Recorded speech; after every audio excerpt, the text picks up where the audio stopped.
As you can probably see, I'm very, very excited because I just set up my tripod and now I can sit down and make videos for you guys. I don't have to stand by my window. I'm still by my window, but you know, I'm very excited. Anyways, today I'm going to be giving you guys tips and tricks because every other day, no jokes, I know a lot of people do, to be fair, but every other day, literally, someone asks me and says, how did you do something in your process? How was IOM? What did you do? How did you get a tuberculosis test? Or how did you pick your school? Like, what's the depositing like? Can you pay your school fees with getting a job? And all that jazz. So I'm like, you know what? I'm just going to make a video about it. I'm stressed out, tired, and whatever, but I'm going to make it for you guys because you guys deserve it. I've not been consistent. I'm sorry, my loves. I promise I'll try my best. School has been kicking my ass. Anyways, let's go, people. I didn't even still say what today's topic is about. How I did my JAPA process, my visa, everything that I need to do, and then some tips on people coming in September and people in January. Let's go.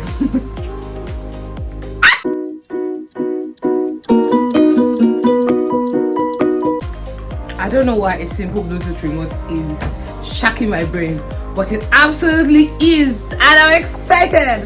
I don't know if I like this frame better or should I make it. I'm testing out the tripod, so let me know. I'm such a mess. I'm not even impressive. God. Anyways, I don't know whether to do. Let me put it back up. I lowered it down, but I think my face is too in the frame. I'm coming. Okay, let's go. I'm ready now. If you see me looking down, it's because I have a laptop because I don't have camera. So all the tips and tricks I wrote down, I wrote it on my phone. So I'll move it to my laptop now, and then I'll be reading it for you people. Because I'm not a newscaster, so I don't know. I actually don't know how to say stuff often as much. Anyways, okay, let's be serious. This video is in 2 parts. How I did my JAPA process and a lot of tips.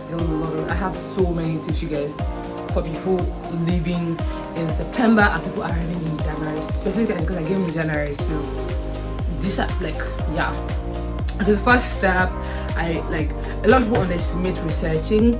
Like, I know it's easier to ask people and say, how did you do this, how did you do that, and I don't even mean that in a bad way. It's good to ask people as well, because some things you find in schools, like I picked a different school entirely at first. I paid deposit and then I had to go and say, give me my money back, because I'm not going to name the school, but I was mailing them constantly. They were not responding to my mails, and I'm like, if you're giving me this customer service already, that means when I get to your school it's going to be a headache.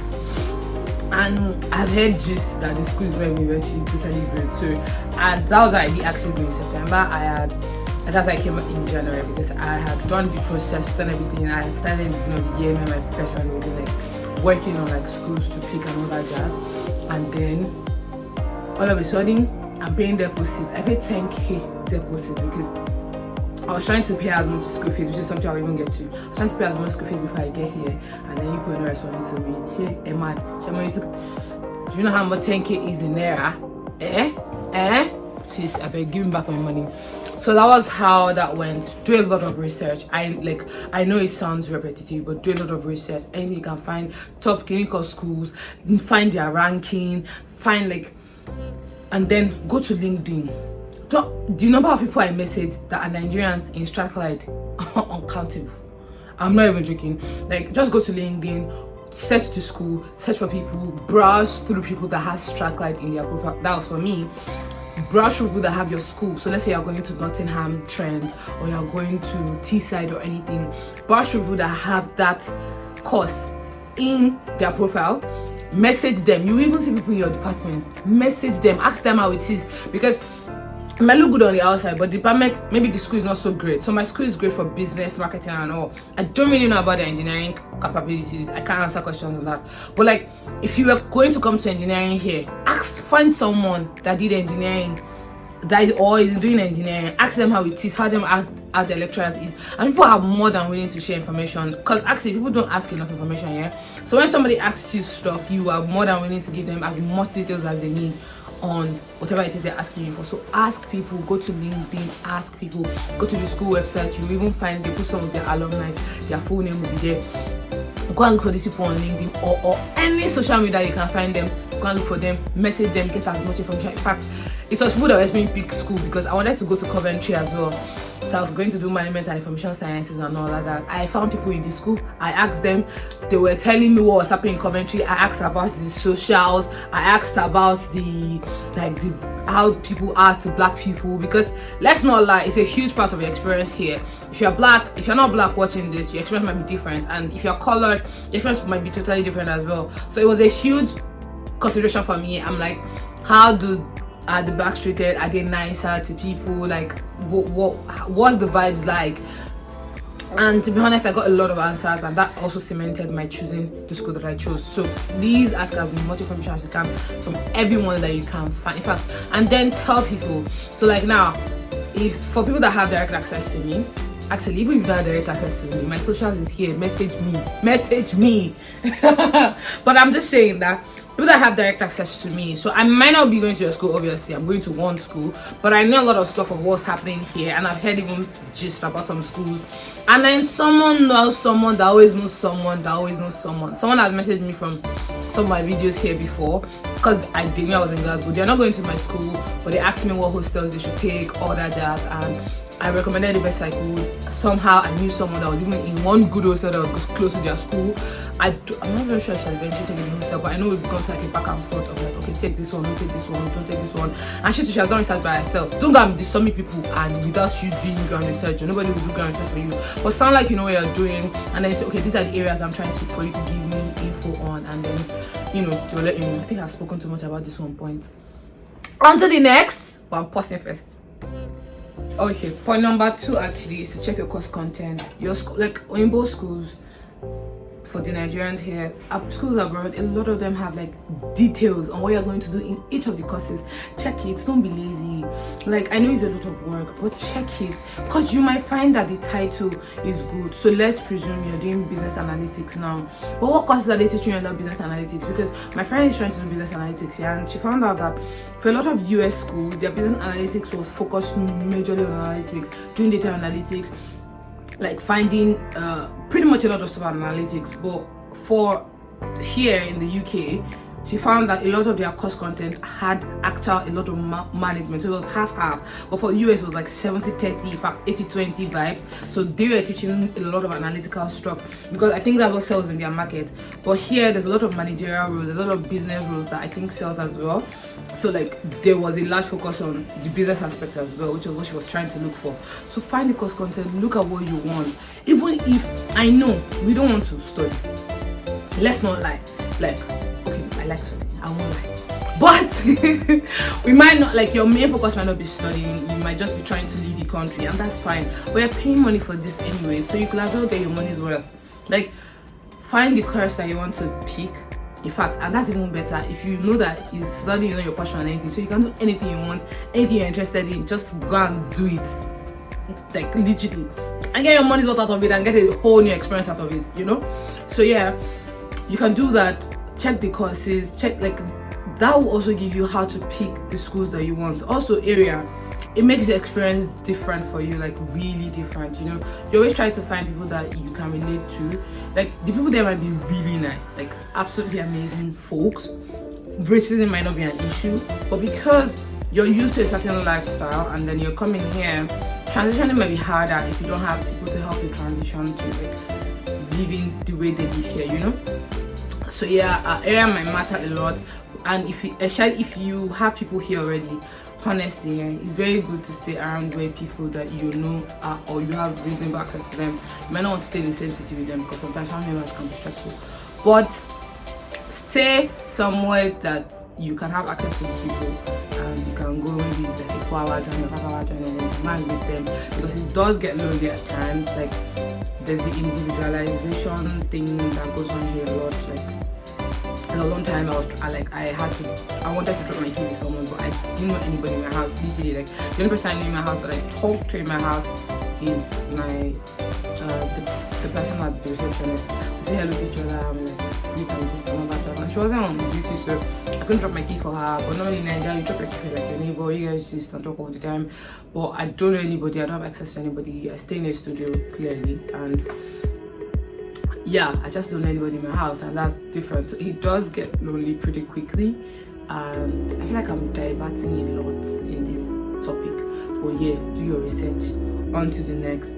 Now, when you secured admission, another thing is start early. I know, like right now, if you're trying to go for January, you should have applied to schools by now. Schools take 4 weeks to 6 weeks to respond. So you need to start early, because 4 to 6 weeks to respond to you before you pay your deposit. You know, Nigerian banks, they are stressful. They take forever. Before you pay, that's another month gone. That's 2 months. Now, when you get your cash, you need there to be money, proof of funds in your account for 28 days. That's presumably another month done. Then before you process your visa and everything, that's 4 months. Tentatively, you can fast into, you can do like, it can be faster, it can be 3 months, it can be 2 months, but tentatively, if everything goes the way it goes in Nigeria, that's 4 months down. Then before you now start coming, when do you want to book your ticket? When do you want to book your flight? Start early. Okay, so let's say I secured admission. When I went back to me here, I gained admission from Strikelight. I paid my deposit. Strikelight doesn't waste time, because I'm only like paying them bastard money. So Strikelight doesn't waste time. I got my cast like the next day. Like, I didn't even have to mail them or anything, because some schools read your school's instruction on getting cast, because sometimes people make mistakes and think, oh, they'll just send cast to you, but you sometimes have to request it, because they might not see the payment, or they might see the payment and they don't know, like they've not started tracking you, you're not their student yet, so you might have to mail them. But track like, hey, they stole my money, like this, they sent me my cast. And then I think one of my friends told them, confirmed, like same thing happened to her. They sent the money, everything, they sent them cast in less than a week. So Strikelight sent me my cast the very next day. I didn't have to ask, I didn't have to mail anything as well. So also, when you're applying, there are some scholarships that you get without applying for, and there are some that you apply for, and these things are plenty. Quite alright, you might not get all, but you can apply to as many as you need to sort of supplement your supplement your school fees. So I got a huge discount off, to be honest. Like, they even had to pay me back the deposit that I paid, which was very sweet. My mother was happy about that, even though I maintained that she give me that money because she'll have paid it anyways. So she give me the money and let me spend it. So let's split it half. It's not her fault. It's me that they gave me scholarship. Anyways, back to the main gist, as I was saying. So yeah, you can apply for scholarships. Don't be like, oh, my degree is not that great. See, you're already applying here. If they've given you admission or anything, you can get a scholarship. Just write a strong essay, write an application. I would just commit myself to this. But I write good essays, and if you need me to help you review your essay and give you feedback and see if maybe you can like improve it in places or something, just let me know. Text me. My Instagram is here, any books, you drop a comment. I think my email is also here. You can send it to my mail. I'll see it. Please don't bombard me, but I would try my very best to respond as quickly as I can. I have school right now, but within 3 to 4 days, I will get you your feedback. I'm not writing essay for you. Let's not fight. I love you guys so much. I'm not writing essay for you. Thank you very much. So that's that. Whatever happened again? What was the thing? But yeah, I'll be willing to review your essays. If you're trying to write a personal statement, or you're trying to apply for a scholarship or something, I'll be willing to review your essays from now till September, or let's say October, because some people might also be applying in October. Personally, I applied in September because I told you that I picked a separate school. I don't know why this thing's going out of focus. Okay, yeah, go back. So I picked a separate school, and then the whole chaos of them refunding my money. When they refunded my money, I was like, ha! That's why I finished show, because look at that. Just like that, I don't have school again. So I now started looking for school. My friends are telling me that if you're paying so much money, why are you not looking for like the top schools? Share. So I Kukuma went to, and people feel like, oh, cost and all. There are like a range brackets for like school fees, and if you're paying a certain amount, I feel like you can just try to go to schools that have like sort of name as well, because I won't lie, it exists everywhere. If your school has a very solid name and you have like a good degree coming out of there, it gives you an edge whenever you're applying for stuff eventually. So yeah, I started that, but a lot of the schools I wanted to go to the rest of Manchester. If you guys are seeing this, I love you guys. I love you so much. Strikelight, I love you, but that was my first love. I wanted to go to the rest of Manchester, but they don't offer January admissions, and that's another thing with schools. If you want to go to maybe a top school, September is best for you. You get the best experience, you get the best schools. Also, another mistake people make is apply to one school. You and who? This is this relate? Is it hard to shall relate? Anyways, it's try your luck. Apply to at least 3 to 4 schools. Like, why applying to one school? Why? Let's do 4 schools. You're hot cake. They need you. They want you to come here. International students. How much are paying them? Like, apply to like 3 to 4 schools, so you have your choices. And then some of them might even reject you because actually there's a large influx of people migrating nowadays. So I think that should be tip number 4. I should have numbered this thing, but I think it's like tip number 4. Apply to a lot of schools. Don't apply to one school and say, oh, yada yada yada yada yada blah blah blah. But yeah, I applied to Strathclyde, and then let me just summarize what happened in my own. They gave me admission after 4 weeks. I applied to a scholarship after I'd gotten the admission, yeah, and then they gave me scholarship response I think like a month later as well. I had paid deposit at the time, so I applied for my visa. People, okay, you know what, let me just pause and just give another tip right in there.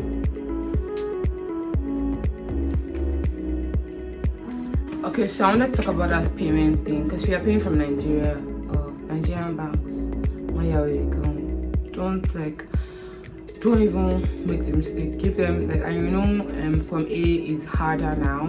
It's really harder now. So like, give like 6 weeks if you can afford it. Honestly, pay your deposit, your school deposit. You can try to do the rest of the school fees from A, but pay your school deposit so that you don't lose the admission, or it doesn't take forever for you to get cars.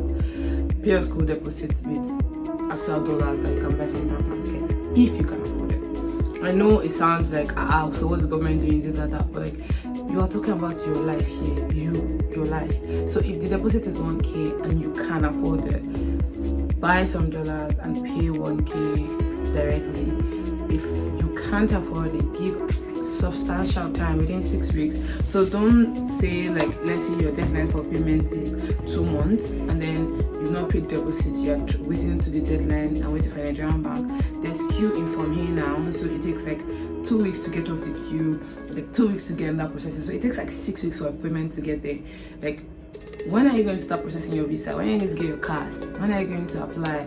Like, Nigerian banks are something else. So like, note your deadlines, and like, even the deadline, even before you apply to the school, the deadlines actually should be on their website. Maybe not for payment or deposit, but like deadlines to when they give, to when you can apply, deadlines to when you can resume. There's always a lot of deadlines. The academic calendar mostly is always there as well, so you can find like deadlines as well. So don't make the mistake of waiting, and then if you can afford it, buy dollars, pay directly, secure your admission, get your cars, and then you can use Form A to like pay the rest of the school fees. But then, as always, if you get like 2 days, this year work. Yeah.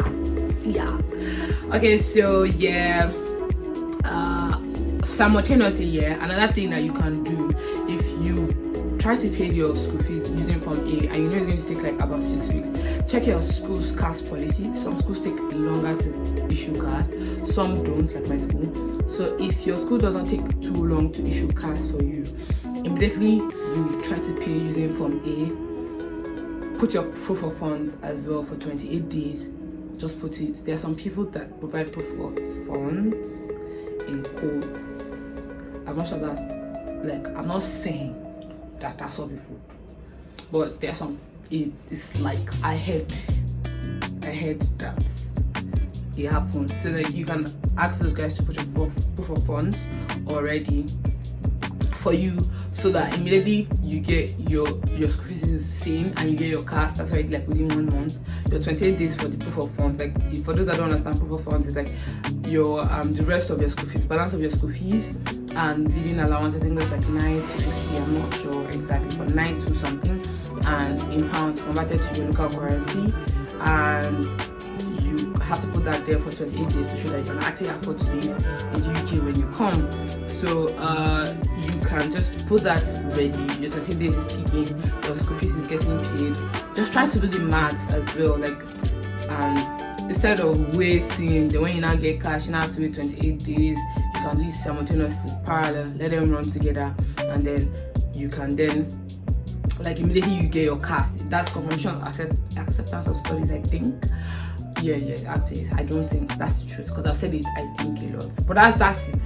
So your CAS here, you get that from the school. The school uses it. You will have to use that to apply for your visa. So you can't apply for your visa, for your student visa, without your school giving you a CAS showing that, okay, we've confirmed that this guy has paid a deposit with us and they want to come study with us. So that's that as well. So what else is left? The only part I'll advise in this process, so all the things I've said now, you can do it by yourself. Part I'll advise in this process is doing your visa. So first of all, you can do your visa yourself, but because of the situation in Nigeria right now, like, a lot of people do their visa themselves. That's not a problem. You can fill the forms, you can make the payments, but making payments as well is quite dicey, because Nigerian cards, there's a huge limit. Like, I think it's like $100 or something now, and you're trying to pay like up to 900 and something pounds. Oh, like it's not math is not matching. So like, you probably need someone that has a dollar card or something that needs to convert it for you, blah blah blah, and the process is just hectic. So if you have someone that is an agent, they will have access to these things, and then they can like help you just do it straight up, and you don't have to like stress and try to be finding how to make payments and all that jazz. And fees you have to pay them, it's not always a lot. Don't allow anybody to help you. They're not doing anything, they're just filling forms and giving you access to things that obviously you cannot naturally get access to. So don't pay too much, a ridiculous amount, to use an agent to do your visa, but you can, if you can afford it, pay an agent to do it and make it easy for you. Also, getting biometric dates is stressful. Yeah, getting biometric is very stressful, so you might not even get to like next year, and you are trying to go to school in September. But these agents have their ways, like they have connect and everything that they can help you do, and like help you get a proper date. I'm just spending money.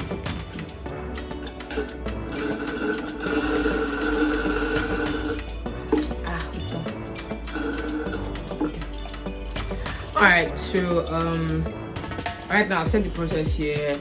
Research your school, find the school, apply for your school, pay your deposit, do proof of funds, and then get confirmation of acceptance of service of studies from your school.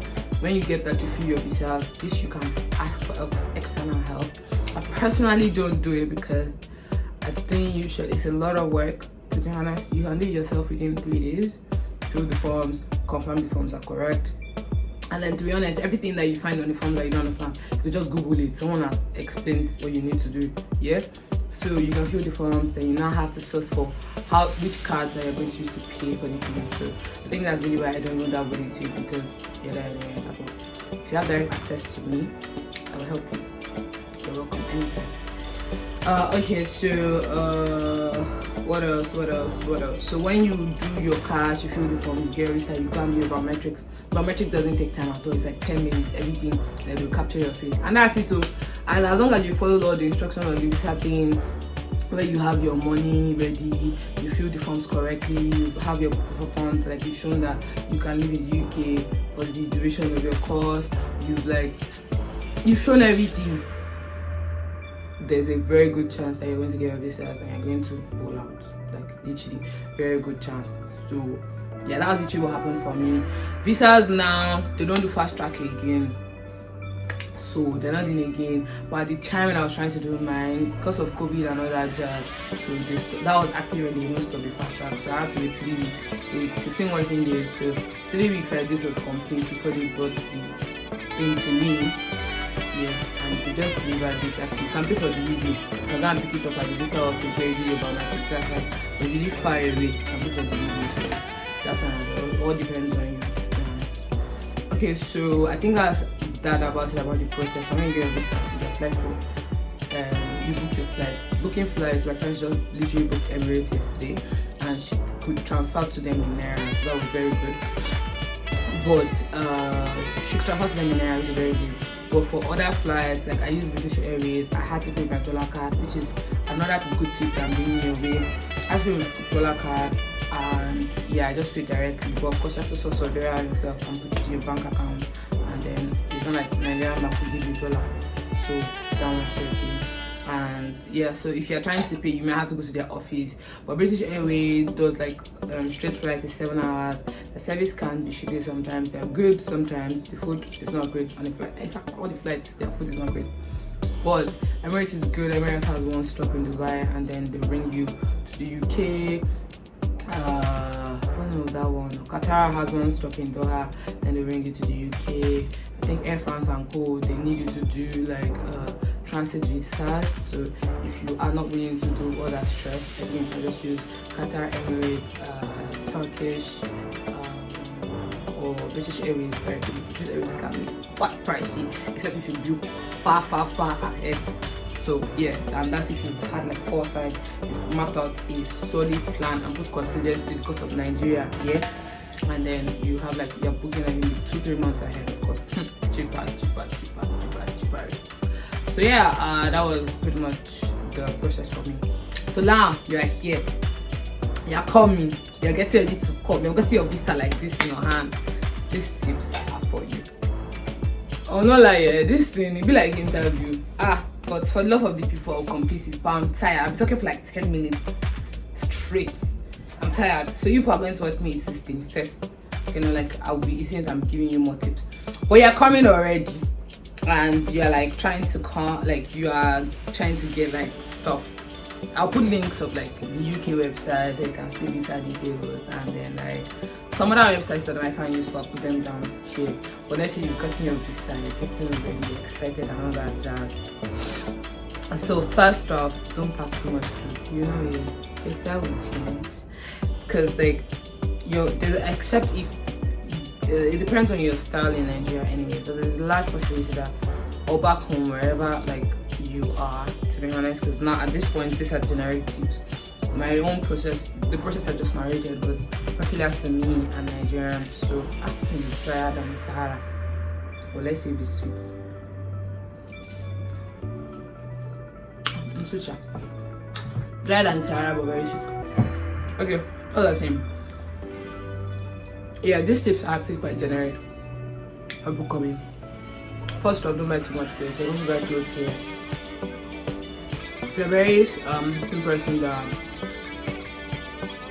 likes traditional food, maybe like swallow and cook, once you can get here, let's not lie, but it's always quite pricey. And because of the city you're going, Glasgow is kind of central. There's a lot of African stores here. Somewhere like London as well, I presume, yeah. But like here, like some places they don't have African stores. They don't have, so like bring things. Don't go and be packing things like Yamu because I said you should bring things. Because I'm just realizing that I'm saying bring food. Like even me, let me know like what did I bring? Grounded pepper. I brought Maggi. No, because not very expensive. If you like things like granite, you can get that because you can get granite here, but there's a way they roast that I love back home in Nigeria.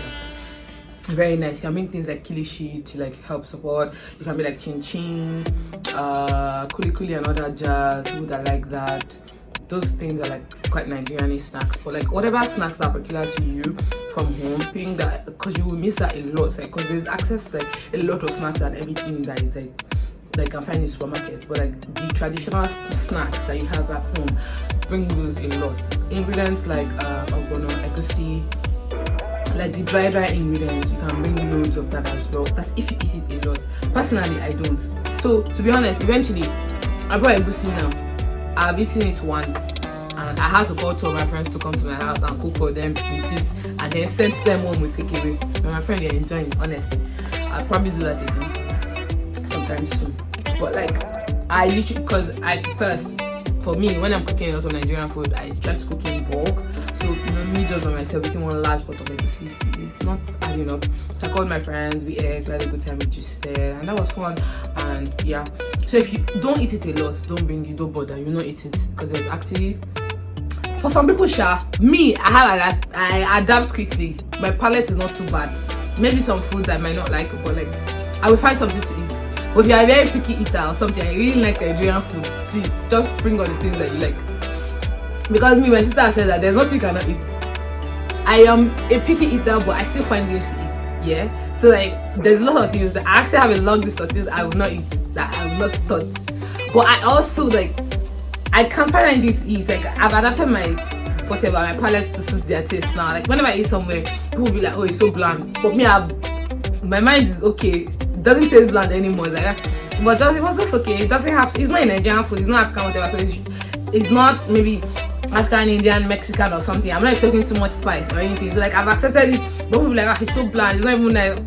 But it was 6 in my own mouth, so yeah, I've accepted. But if you do like all this your African food and everything, please bring some of them. They're better than packing your box full of clothes. The only things I would advise you pack, so let's say if you're coming for like a year, pack clothes for like Salah if you're a Muslim, for like Christmas if you're a Christian, or for like church.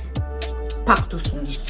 You get, those make sense because they'll be like traditional events. Like let's say your church says you people should come and do this thing now, around Sunday worship, maybe Easter or something, and then in answer you should come and wear traditional clothes.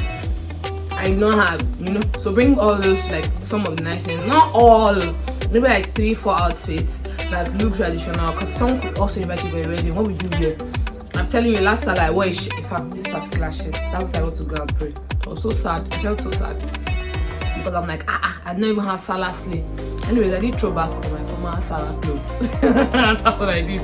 But yeah, bring those, but like don't go and be packing all the jeans, the shirts, whatever. And if you are coming in September, winter is like a month away. October, November, December is very cold. December is very cold. So you're going to be wearing puffer jackets everywhere anyways, most likely wearing around neck, because that's what my style has changed to. Normally I'm wearing top, chiffon top, everything, but I can't wear that anymore. So don't pack all of those and bring it, and then you will not have anything to wear, because that literally happened to me.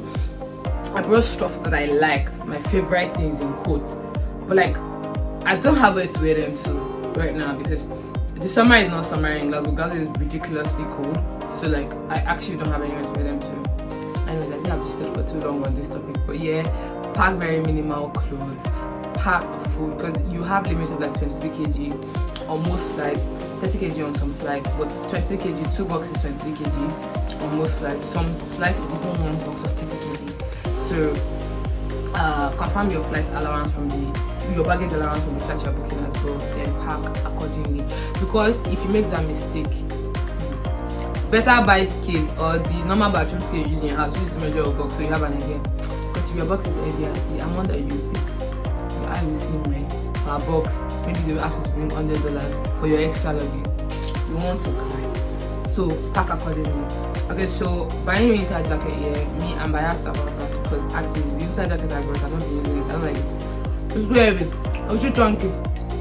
Sure. I prefer puffer jackets to normal winter jackets that we use here. Puffers are like warm.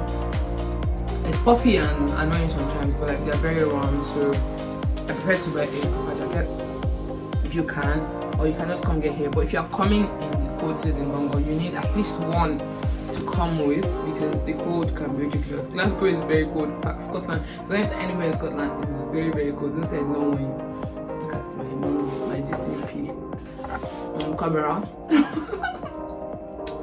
Anyways, yeah, tip number 3, come as early as you can, because there's a possibility you will not find out unless your school will have started, so you'll be suffering and going to school.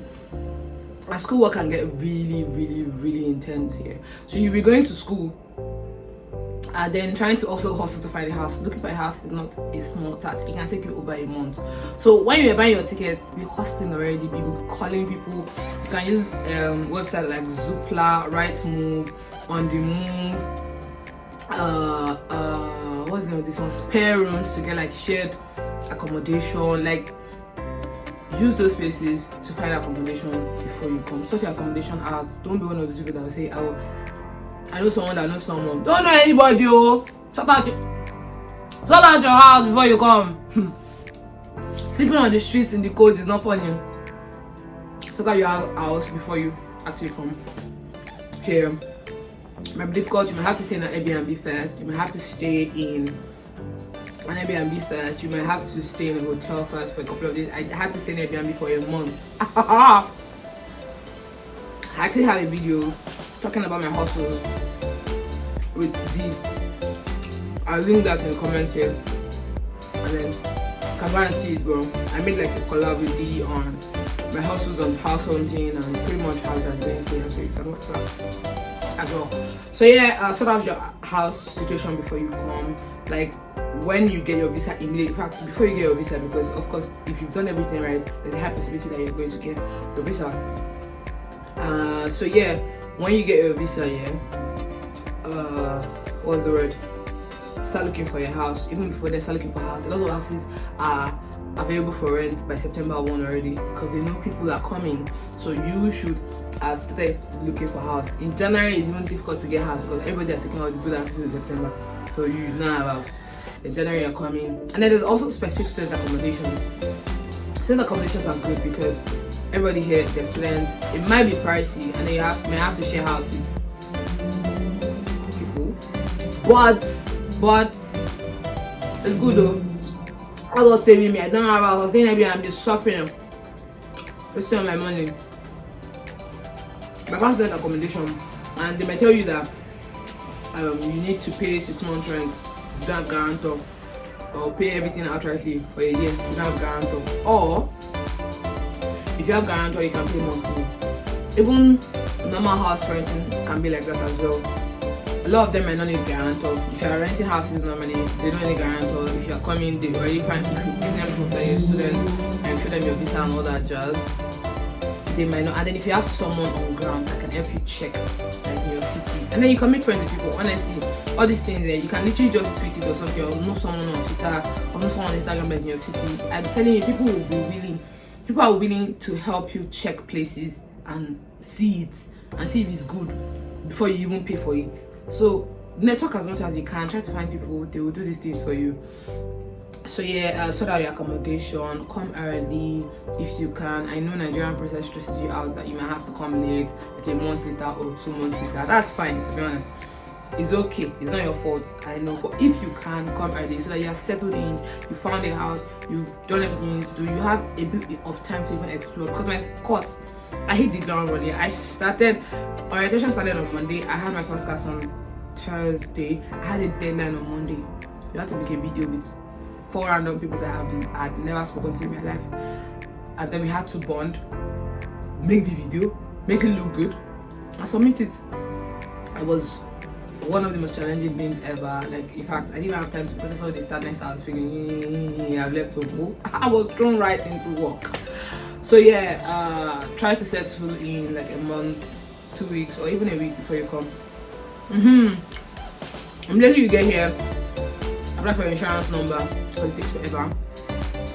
So it's for your job. A lot of jobs, if you're trying to get part-time, I also would make a video on getting part-time, but that's later. But yeah, like if you're trying to get a part-time, a lot of jobs might need your insurance number to pay you and all that jazz. But some of them you just tell them you don't have, they'll still employ you. But some like some really big companies, maybe not even really big companies, but like they'll just be like, oh no, they ain't telling me the insurance number, just to be sure you exist and they can confirm you on the system now. So apply for insurance number. Like I did it the next day I came. I got it like 4 weeks later. But some people it extends as long as 6 weeks before you can get yours. So do that immediately.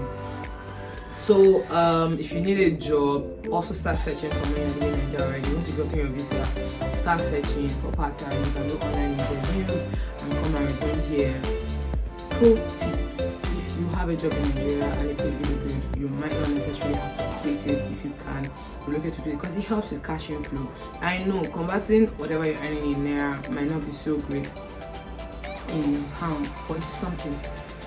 It is something. Like if you're, let's say naira is 7.90 now to £1 and you're earning 150k, that's 100 pounds. 10 pounds is something. And use it to do something in a month. In fact, that can be your entire feeding bill for a month, depending on where you eat, and the standard of what you eat. That's 100 pounds. Yeah, it can be enough. If you cook, you will not eat out. I'm just saying. But it's something, you access something in your bills. So let's say for the first 3 months, you can survive on that and then you can quit after that. Because seriously now found something. But coming, not having a job, and then trying to find a job, it can be immediate, it can be a while later before you get a job. So you don't want to risk all that jazz. So just not necessarily quit your job. Also, try to find remote job from Nigeria already. I know it's hard, but it's doable. Actually, I have a theory, a very distinct theory. If you are not keen on doing a master's and you don't need a degree as much, I know school route is easier, but you can get a job directly. And I'll do a separate video on getting jobs, but I think that would be a better option because the limitation on your working capacities can really frustrate you. If you need to get a job, you need to be working to survive and pay your school fees and all of that. The kind of jobs you can get are quite limited already, and then some of them are quite physical as well. So the transitioning might be a little bit difficult for you. So we'll see. I don't even want to get into it too much, but yeah, start looking for a job quickly. Try to get a remote job if you can, so that you can work remotely and you can earn the money in your home currency, whatever currency you need to use it to do. Of course, it will not be full-time roles. Like the remote roles don't necessarily have to be full-time roles, because I think you can only work 20 hours. I know, based on UK laws and all that. But yeah, one thing, getting a GP is very hard. So just play Russian roulette and pick anybody. If you read the reviews on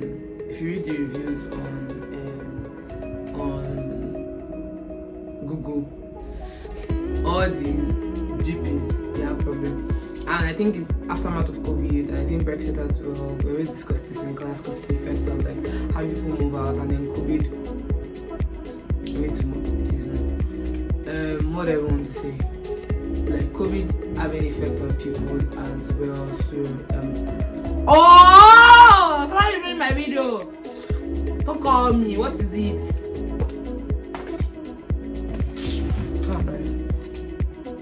As I was saying, Jerry. So getting GP is like Russian roulette. So just pick anyone, ask for recommendations, and pray to God that you don't get sick. Techniques are actually very good, but getting an appointment might be pretty difficult. So, but register with a GP as soon as you can, because we never know anything will happen. You could have an emergency. So register with a GP as soon as you can. My own pro tip, which has helped my life in everything.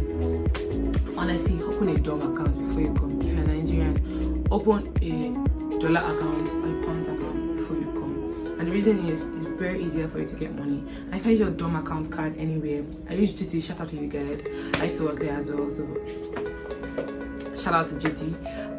Their cards are amazing for me. They work absolutely well. You have to source it for your dollars, right? But if you put your dollars inside, they don't think it's easy to do. Book flights, you book. All the limits that applies to your normal regular Naira debit cards do not apply. It's your money. You can use it to do anything you want, except the withdrawal. You can't withdraw more than $1,000 per day. But everything other than that, anything you like, you should use that money to do. It's your money. Honestly. Like, it helped me with paying for accommodation. It helped me with paying, like, doing everything I needed to do when I didn't have bank accounts in the UK first. Because a lot of people have to carry cash about. Although you can immediately you get here, you can open a Revolut or Monzo. Shout out to Revolut and Monzo, they're very good. You just have to like have your BRP ready and all that, and then you ask maybe a friend or someone to deposit, to transfer money into the account for you, and you're good to go pretty much. Then you give them cash and they can deposit it to the account. Also, you can open a bank account like straight up immediately. You come with your student ID card and a letter from your school. It's always on school websites, like just a letter to show that you're a student. You just print it to have your name. You don't even have to print it, just save it and take it to the bank, and you can open a bank account from there. A regular bank account, not like in Nigeria that will make you open like a student bank account. So yeah, you can sort that out like immediately when you come. Okay, so those are how many tips now? Maybe 6 or 7. I don't know. But yeah, having a DOM account really helped my life. Even till now, I get allowance from my mom because she tries to change money and then put it in my DOM account. You can go deposit into someone's DOM account. So she tries to do that for me, and then I use my DOM account card to withdraw. What was the name? To withdraw pounds here, even though the dollar card, I used to withdraw pounds here, and then now deposit into my own pounds account, and then that's how I get money to spend from Nigeria. So using a dumb account has really helped me in lots of ways. Like, and then you can even use it to stack up your money. You can use it to save money. You could, like, if you have some let's say your bank, your company, that you have a part-time job that you're working from Nigeria, and they're paying you that naira, you can go and ask someone to help you find dollars to change it and put it to your dumb account, and you can leave that there. So if you have extra school fees to pay, or you have things to sort out, you can use it directly.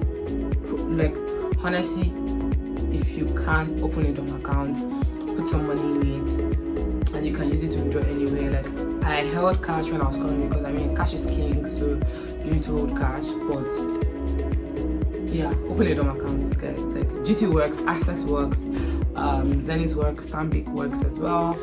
But I personally use GT, and it's been chef's kiss. The experience has been so nice. In fact, you can even use it to transfer your school fees directly. So let's say you have the dollars inside my GT, I can transfer my school fees to my school payments, whatever, directly from my Naira Dom account. Not Naira, it's dollar, but like my Dom account in Nigeria, yeah, I'll transfer it to the school directly, and it works. You know, it's just really easy. And instead of me doing the withdrawal, it's just that because GT likes charging me. I like you guys, but they charge me a lot, so I like have to take what's the word? They charge me a lot, so I just have to withdraw it directly. Okay, so yeah, what do I want to say?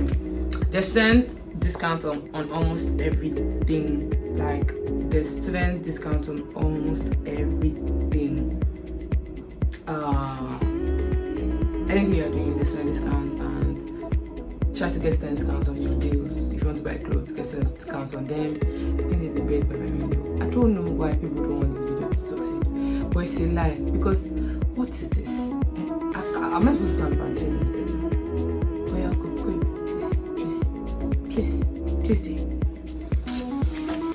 Try to make noise into my video. Anyways, so yeah, what was I saying? Get student discount on your deals, that works as well. I think the final one, yeah, book your flights as early as you can. And if you have time, like I said, I think I mentioned it earlier actually, book it like 2-3 months earlier. Give allowance to things happening and things not falling in place exactly. Maybe a week or 2 allowances, and then your visa, give it like maybe 1 month. If you're coming from Nigeria, that is 1 month or maybe 5 weeks. Just give allowances, and that's like from the very beginning I said start early, so that you have allowances to give, and then you can book your flights for like towards when your resumption is coming, and you still have enough time, and you can have paid a very ridiculously amount for that.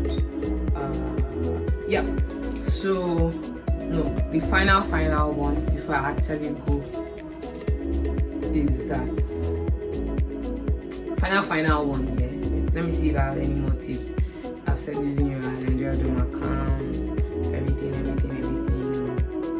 Yeah, so final one. Yeah, if you've not left, soak it all in. Like, literally romanticize your life.